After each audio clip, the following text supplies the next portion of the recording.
তো হে ভিউয়ার্স, কেমন আছেন সবাই? আশা করব সবাই ভালো আছেন। তো আজকে আমরা এক্সপ্লেন করছি দ্য ইতালিয়ান জব মুভিটা। আর এই মুভিটা বানানো হয়েছে খুবই সুন্দর একটা গল্প নিয়ে। থাম্বনেল দেখে হয়তোবা অলরেডি বুঝেই গেছেন মুভিটা কেমন গল্প নিয়ে বানানো হয়েছে। তো এই জন্য আমি বলবো ভিডিওটা শেষ পর্যন্ত দেখার জন্য, আর নয়তোবা অনেক কিছুই মিস করে ফেলবেন। তো চলুন কথা না বাড়িয়ে শুরু করি আজকের ভিডিও। বাই দ্য ওয়ে, যারা মানি হাইস্ট পছন্দ করেন তারা এই মুভিটা খুব বেশি পছন্দ করবেন, এতটুকু গ্যারান্টি আমি দিতে পারি। তো চলুন ভিডিও শুরু করি। তো এই গল্পের শুরুতে আমরা দেখতে পারি জন ব্রেজার নামের একটা লোককে, যে কিনা মাত্রই জেল থেকে বেরিয়ে এসেছে। আসলে সে বর্তমানে ভ্যানিসে ছিল, আর ভ্যানিস থেকে সে তার মেয়ে এস্টেলাকে কল দেয়। সে তার মেয়েকে বলে যে আমি তোমাকে আজকেই একটা বিশাল বড় গিফট দিতে চাই। তবে তার মেয়ে তাকে জিজ্ঞেস করে যে তোমার কাছে কি টাকা পয়সা আছে। আসলে তখন আমরা জানতে পারি যে এস্টেলা এই ব্যাপারটা খুব ভালো করেই জানতো যে তার বাবা হচ্ছে একজন বিশাল বড় চোর। তখন তার বাবা বলে যে হ্যাঁ, আমার কাছে টাকা পয়সা আছে, একটা প্ল্যানিংও আছে। এটা বলে সে ফোনটা কাট করে দেয়। আর এরপর সে গিয়ে মিট করে তার পুরনো কিছু বন্ধুবান্ধবদের সাথে, যারা কিনা একসাথে তার সঙ্গে চুরি করতো। আর এরপর তারা চলে যায় একটা বাড়ির আন্ডারগ্রাউন্ডে, যেখান থেকে তারা স্বর্ণের বিস্কিট চুরি করার প্ল্যানিং করেছিল। আসলে এই স্বর্ণের বিস্কিটগুলোর বাজার মূল্য ছিল প্রায় 350 কোটি মার্কিন ডলার। তো প্ল্যান মতে প্রথমে তারা সেখানে একটা ব্লাস্ট করে, আর এই ব্লাস্টের জন্য স্বর্ণের বাক্সটা একেবারে পানির নিচে এসে পড়ে। যদিও তখনই তাদের পেছনে পুলিশ লেগে যায়, তবে তারা কোনো রকমের স্বর্ণগুলো চুরি করে পুলিশকে ফাঁকি দিয়ে সেখান থেকে পালিয়ে আসতে সক্ষম হয়ে যায়। সেখান থেকে তারা সোজা চলে আসে বরফের একটা জায়গায়, যেখানে এসে জন চার্লির অনেক প্রশংসা করে, কারণ এই পুরো চুরির প্ল্যানিংটা চার্লিই করেছিল, আর তার জন্যই চুরিটা করতে সফল হয়েছে তারা।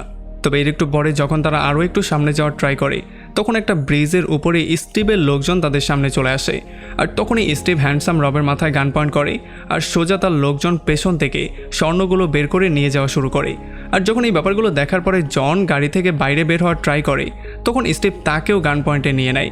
এখন স্টিভের এত বড় একটা বেইমানির কথা জন কোনোভাবেই হজম করতে পারছিল না, এই জন্য সে তাকে বলছিল এটা না করতে। কিন্তু স্টিভ এতটাই অন্ধ হয়ে গিয়েছিল যে সে তার কোনো কথা শুনছিলই না। তো এই জন্য জন তাকে বলে যে আমার সাথে যে লোকজন আছে তারা কিন্তু তোমাকে কখনোই ছাড়বে না। তবে এইটা শুনে স্টিভের মাথা গরম হয়ে যায়, আর সে তার বস জনকেই শ্যুট করে সেখানে মেরে ফেলে। আর এই ব্যাপারটা দেখার পরে হ্যান্ডসাম রব দ্রুত গাড়িটা স্টার্ট করে সেটাকে পানির মধ্যে ফেলে দেয়। আর এইটা দেখার পরে স্টিভ একটা রাইফেল নিয়ে তাদের উপরে পাগলের মতো গুলি করা শুরু করে, যাতে করে তারা কেউই বাঁচতে না পারে। যদিও গাড়িটা পানির মধ্যে পড়ে গিয়েছিল, তবে তবুও কোনো রকমে তারা সবাই সেখান থেকে সেফলি বেরিয়ে চলে আসে, আর সাথে তারা পাড়েও চলে আসে। এখন পাড়ে এসে চার্লি তার বস জনের মৃত্যুর জন্য খুবই আপসেট হয়ে যায়, আর এখানে সে প্রচণ্ড কান্না করে, কারণ সেই ছিল তার খুবই কাছের একজন লোক। তবে এখানে সে এটা প্রমিসও করে যে সে তার খুনির থেকে এটার বদলা অবশ্যই নিয়ে ছাড়বে। তো এরপরে গল্প চলে আসে পুরো 1 বছর সামনে, আর এখন আমরা দেখতে পারি জনের মেয়ে এস্টেলা পুলিশের জন্য তালা খোলার কাজ করে। আর তখন তার সাথে মিট করতে এখানে চার্লি চলে আসে, আর চার্লি তাকে বলে যে আমরা স্টিভের লোকেশনটা পেয়ে গেছি, আর তার থেকে সেই স্বর্ণগুলো চুরি করার একটা প্ল্যানিংও করেছি। আসলে চার্লি চাইছিল যাতে এস্টেলাও তাদের সঙ্গ দেয়, তবে এস্টেলা তাকে সরাসরি না করে দেয়। সে বলে যে আমি আমার বাবার মতো চোর না, আমি হচ্ছি পুলিশের একজন লোক। তবে যখন রাতে বাসায় গিয়ে সে এটা নিয়ে একটু ভালো করে চিন্তা করে, তখন তার মনটা পুরোপুরি চেঞ্জ হয়ে যায়।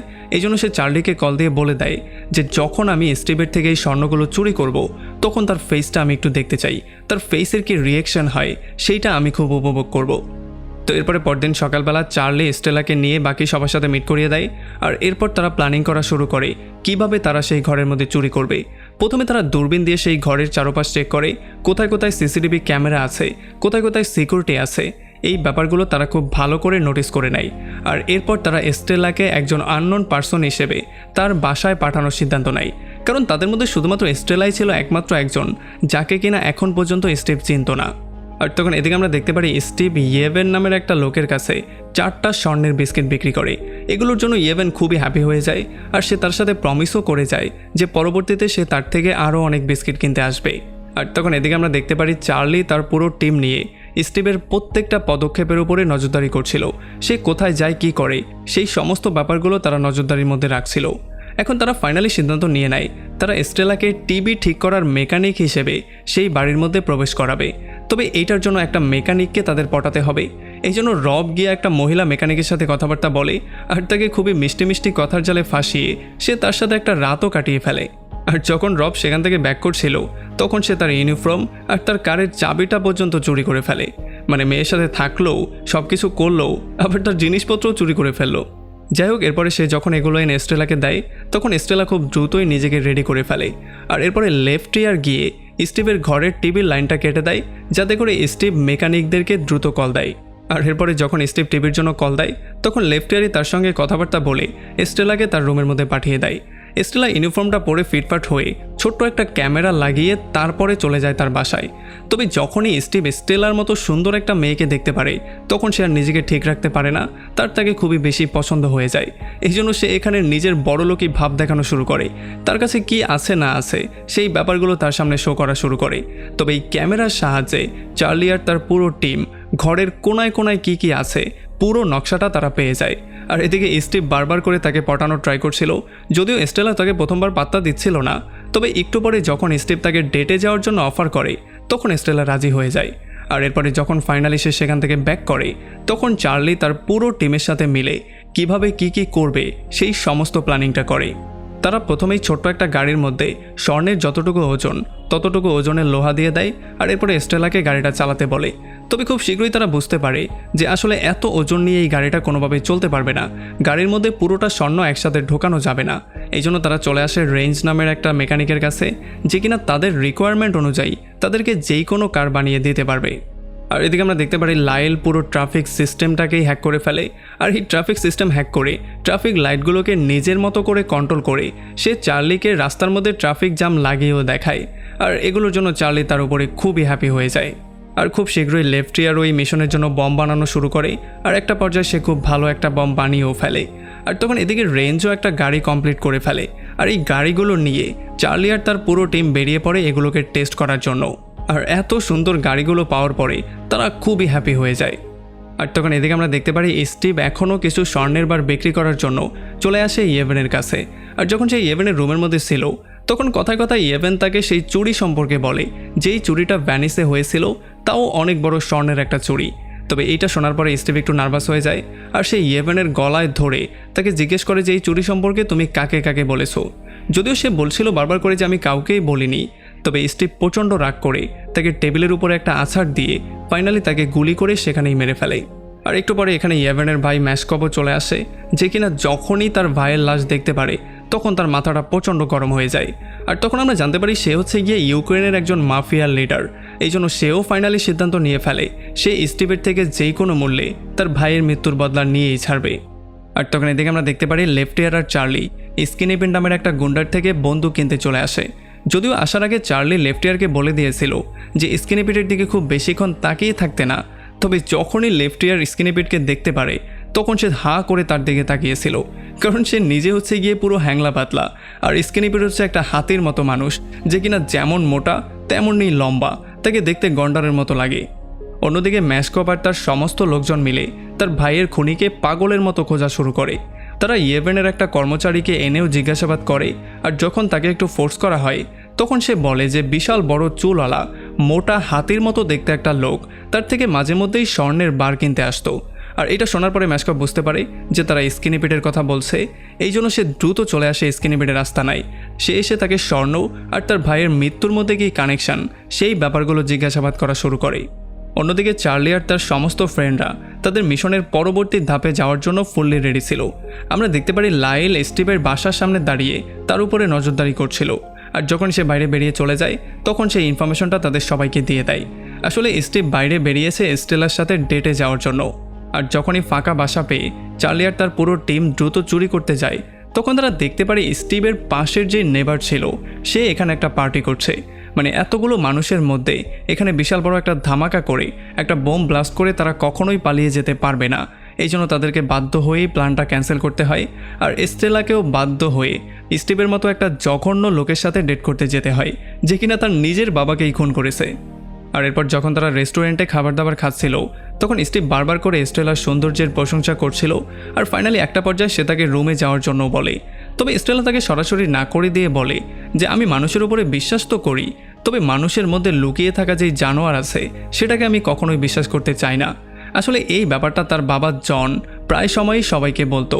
আর এই কথাটা শোনার পরে স্টিভ এটা ক্লিয়ারলি বুঝতে পারে। আর এই জন্য সে বলে যে এই কথাটা আমি কোথায় যেন শুনেছি।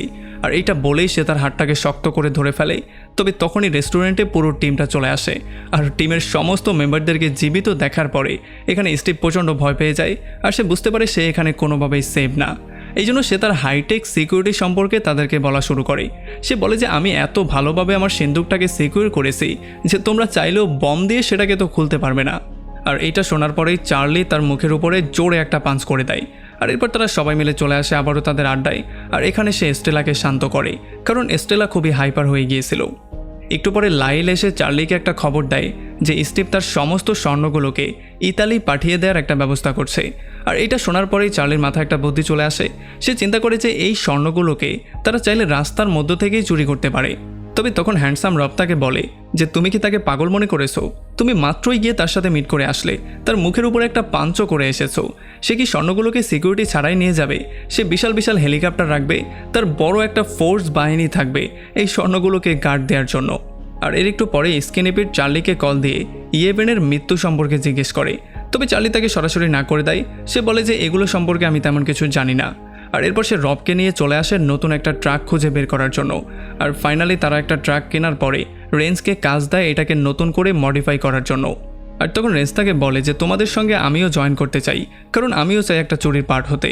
আর এই জন্য ফাইনালি চার্লি তাকেও একটা সুযোগ দেওয়ার সিদ্ধান্ত নেয়। তো এরপরে চার্লি দ্রুত চলে আসে সেই ব্রিজের নিচে, যেই ব্রিজের উপর দিয়ে কালকে স্বর্ণের ট্রাকটা যাবে। এই জন্য তারা সেখানে কিছু বম সেট করে দেয় যাতে এই ব্রিজটাকেই তারা উড়িয়ে দিতে পারে। তো এরপরে ফাইনালি পরদিন সকালবেলা তারা সবাই খুবই ধৈর্য নিয়ে অপেক্ষা করা শুরু করে যে স্টিভ কখন স্বর্ণের ট্রাকটা নিয়ে বের হবে আর তারা সেটার উপরে হামলে পড়বে।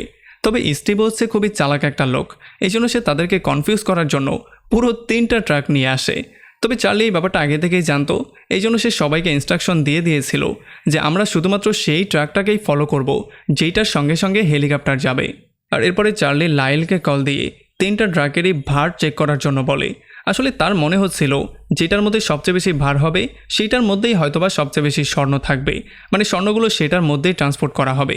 তবে যখন লাইল এগুলো চেক করে তখন সে ফাইনালি তাকে জানিয়ে দেয় যে 128 নম্বর যেই ট্রাকটা আছে সেইটার মধ্যে সবচেয়ে বেশি ভার আছে।